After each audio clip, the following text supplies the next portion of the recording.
Tukija kwa upande wa hizi timu mbili kubwa za klabu bingwa, nitakachokizungumzia kwamba Simba wanashuka kwa kasi kutokana na kuona umeizoea michuano. Okay. Yaani ilifika hatua wakawa wanaamini kwamba hata kama watakuwa kwenye mazoezi, hata kama ukiwaamsha kesho asubuhi ukiwaambia klabu bingwa anacheza, kwa hiyo ilienda ikajaa vichwani na wakaamini kwamba hata kama watakuwa wana timu nzuri bado watapata matokeo. Wakati wenzao Yanga walikuwa wanafanya assessment kila siku, wanajitahidi kuboresha na kuweza kuona ni wapi ambako wanafeli na nini wafanye. Ukiangalia hata usajili uliofanya msimu huu ni usajili wa gharama kubwa, hata kama bado haujaklik kwa asilimia kubwa. Kile lengo lilikuwa sio ligi. Lengo lilikuwa ni kutafuta namna bora ya kuweza kufanya vizuri katika hii michuano. Kila siku wanasoma, wanaangalia. Ukiangalia hata dhana ya kumchukua Malum Falls, mimi nilielewa mara ya kwanza, ilikuwa ni kutafuta ladha nyingine ambayo itawafanya pengine waweze kupambana na timu kutoka Afrika Magharibi, Afrika Kaskazini, kutokana na aina uchezaji wao. Kwa hiyo wamekuwa wakifanya kila kitu, wanajaribu ili kuwa na tamaa ya mafanikio ili waweze kuliteka soka la Afrika. Na tayari inaanza kuwalipa hiyo project yao. Lakini Simba wanahisi kwamba wanaweza kuendelea kuwa Simba, wanaweza kufanya kila kitu kwa sababu wao tayari wameshawahi kuifunga Ali, washawahi kufunga Wydad, kwao sio issue. Kwa hiyo wanaishi kwenye hizo ndoto kwamba kashafika Ali akafa nani akafa, kwa sisi ni hivyo. Na hata ukizungumzia, wanapozungumzia ukubwa ambao walionao, wanazungumzia kwenye historia na kusahau kwamba mambo yanabadilika, nyakati zinabadilika. Liverpool msimu uliopita tu alikuwa kinara, leo hii anapambana kuweza kurudi juu. Man City alitawala, alikuwa anaogopeka, leo watu wanapiga kama kawaida. The same na timu nyingine. Man U ndio hivyo. Kwa hiyo mpira wa saizi una effect ya moja kwa moja na maandalizi na usajili.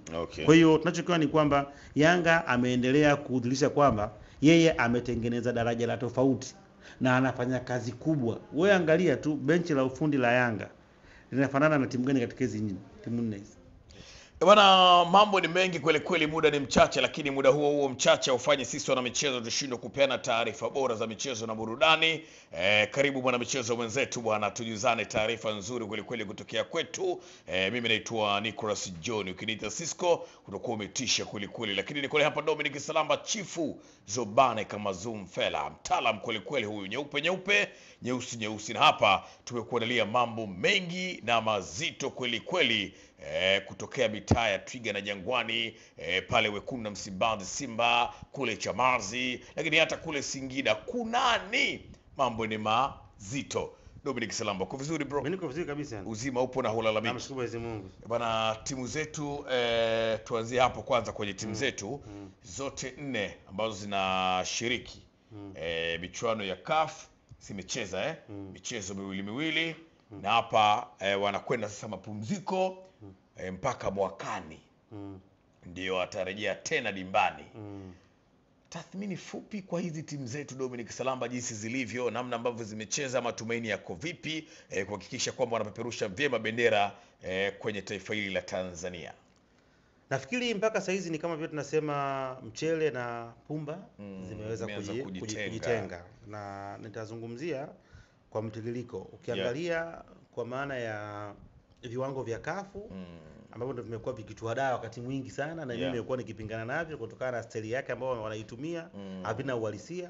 Simba ndio yuko juu ya viwango kwa ubora, nafasi ya 6 kama ya sio 5, lakini pia anafuata Yanga, alafu Azam na Singida hawapo kabisa, kwa sababu ndo labda mwaka huu waingie, kwa sababu hawakuwa katika zile nafasi za, hawajawahi kucheza michuano hii katika hatua ya makundi ambayo ndio zile alama zinapoanza kuhesabiwa. Kwa hiyo ukiangalia Singida na Azam wakati mwingine unaweza usiwahukumu sana sana utaongea kwa timu ambazo zimekuwa zikitafuta experience katika hii michuano.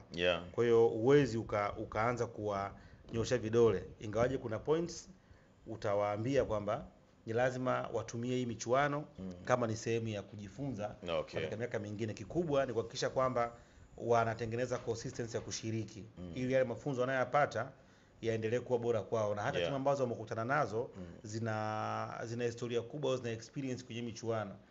Mtu timu kama Maniema ipo muda mrefu inacheza, inatawala kwa soka la Kongo, inafanya vizuri, inaingia kwenye hizo hatua. Kwa hiyo kukutana na timu kama Azam akamfunga ni jambo ambalo huwezi kulibeza.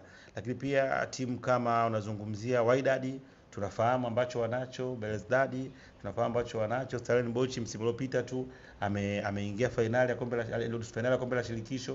Kwa hiyo ni timu ambazo zipo. Kwa hiyo kwa hizi timu mbili mimi nitakachokizungumza kwamba tu kwanza leo nawapongeza Singida kwa kupata matokeo ya alama moja. Maana yake ndio timu ambayo inaungana Yanga kwenye kuchukua alama. Kwa maana katika mwaka huu watafunga wakiwa na alama moja. Kwa hiyo ni heshima kubwa kuvuna alama moja katika michuano ya makundi ya klabu bingwa au kombe la shirikisho. Kwa hiyo tunawapa pongezi. Lakini Azam pia hatuwakati tamaa kwa sababu ndio msimu wao wa kwanza na mpaka sasa hawana alama. Kwa hiyo ni timu mbili ambazo zitaingia mwaka mpya zikiwa zina alama. Kwa maana Yanga kwenye klabu bingwa na kombe la shirikisho, Singida Black Stars. Ukija kwa upande wa hizi timu mbili kubwa za klabu bingwa, nitakachokizungumzia kwamba Simba wanashuka kwa kasi kutokana na kuona wameizoea michuano. Yaani ilifika hatua wakawa wanaamini kwamba hata kama watakuwa kwenye mazoezi, hata kama ukiwaamsha kesho asubuhi, ukiwaambia klabu bingwa anacheza.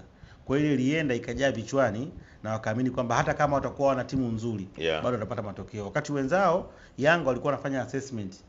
Kila siku wanajitahidi kuboresha na kuweza kuona ni wapi ambako wanafeli na nini wafanye. Ukiangalia hata usajili waliofanya msimu huu ni usajili wa gharama kubwa, hata kama bado haujaklik kwa asilimia kubwa. Kile lengo lilikuwa sio ligi. Lengo lilikuwa ni kutafuta namna bora ya kuweza kufanya vizuri katika michuano. Kila siku wanasoma, wanaangalia. Ukiangalia hata dhana ya kumchukua Malum Falls, mimi nilielewa mara kwanza, ilikuwa ni kutafuta ladha nyingine ambayo itawafanya pengine waweze kupambana na timu kutoka Afrika Magharibi, Afrika Kaskazini, kutokana na aina ya uchezaji wao. Kwa hiyo wamekuwa wakifanya kila kitu, wanajaribu ili kuwa na tamaa ya mafanikio ili waweze kuliteka soka la Afrika. Na tayari inaanza kuwalipa hiyo project yao. Lakini Simba wanahisi kwamba wanaweza kuendelea kuwa Simba, wanaweza kufanya kila kitu kwa sababu wao tayari wameshawahi kuifunga Ali, washawahi kufunga Wydad, kwao sio issue. Kwa hiyo wanaishi kwenye hizo ndoto kwamba kashafika Ali akafa nani akafa. Kwa sisi ni hivyo. Na hata ukizungumzia, wanapozungumzia ukubwa ambao walionao, wanazungumzia kwenye historia na kusahau kwamba mambo yanabadilika, nyakati zinabadilika. Liverpool msimu uliopita tu alikuwa kinara, leo hii anapambana kuweza kurudi juu. Man City alitawala, alikuwa anaogopeka, leo watu wanapiga kama kawaida. The same na timu nyingine. Man U ndio hivyo. Kwa hiyo mpira wa saizi una effect ya moja kwa moja na maandalizi na usajili. Kwa hiyo tunachokiona ni kwamba Yanga ameendelea kudhihirisha kwamba yeye ametengeneza daraja la tofauti na anafanya kazi kubwa. Wewe angalia tu benchi la ufundi la Yanga linafanana na timu gani katika hizi timu nne hizi? Ni changamoto. Chukua tu makocha wa Yanga pale wote, chukua benchi la ufundi, technical bench, weka la Yanga, chukua la Simba, chukua la Singida, chukua la Azam. Yanga na benchi kubwa la ufundi kabisa na makocha wamejaa ufundi. Na ile kitu ndio utaikuta Wydad, utakuta Raja na sehemu nyingine ambazo nafanya. Kwa hiyo wajibu kuona namna gani ya kuweza kufikia hatua ambako wenzetu wapo. Timu zote hizi nne, angalia wachezaji ambao wako very experienced na wachezaji wa thamani ni Yanga. Ndio wachezaji ambao wana thamani kubwa wako Yanga kuliko timu nyingine yote. Angalia timu ambayo ipo katika training facility kubwa kwenye mazoezi, kwenye maandalizi yao ni Yanga. Kwa hiyo wamejipambanua kuanzia kwenye management, kwenye technical bench, kwenye wachezaji na mpaka mashabiki wao wako tofauti. Kwa hiyo ndio ambacho kinawalipa. Kwa hiyo itosha kusema kwamba Yanga ameenda kutoa somo la namna gani ambavyo unaweza ukaendesha soka la kisasa. Wakati engineer anaamua kupenetrate, kuingia katika soka la Afrika, katika soka la kidunia, kuingia kwenye management, kujua namna ya kuongoza.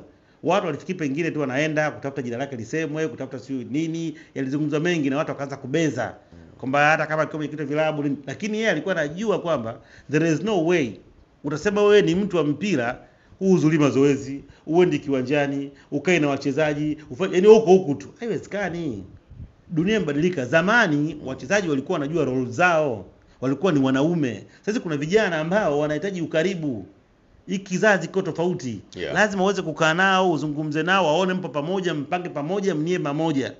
Ndio maana ukiangalia sometimes wanatoa zile clips zao wakiwa anawa inspire kwenye vyumba. Ndivyo vijana wale wanavyotaka.